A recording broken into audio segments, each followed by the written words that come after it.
Today's video, tayo po ngayon is magpi-pay out ng Cebuana through Unified B2. Punta po tayo sa remittance. Then, makikita natin dyan ang Cebuana. And Cebuana again. And yan po, nakikita na po natin ang reference number. I-type lang po natin yung reference number dyan. Yan.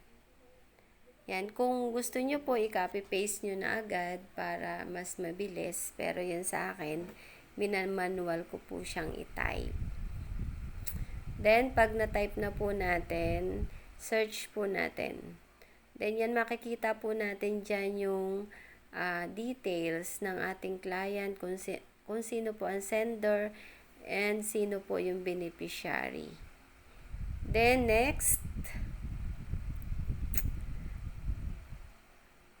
yan.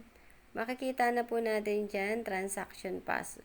Pero but before transaction password, makikita natin yan, kailangan ng ID. Dahil nakaregister na po yung aking ID, ayan, i-clinic ko na lang po yung ID ko. Then, transaction password, register, at yun po, intayin lang po natin, umiikot-ikot pa po.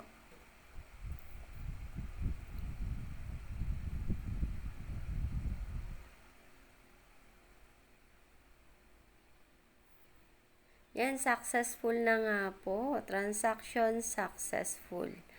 At ganun lang po kabilis ang ating pagpipayout sa ating Cebuana. Ngayon po, tingnan po natin ang ating balance. Dati siya 596. Ngayon po, para mas madali i-log out na po natin siya. Para mas makita natin kung pumasok. Then, log in po tayo.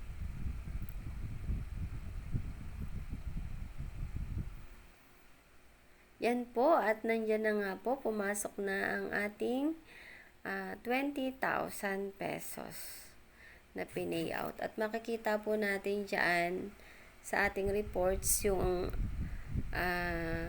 magkano po yung pumasok. And ang good news po niyan, dahil naka-payment center po tayo, may automatic po tayong income na 42 pesos.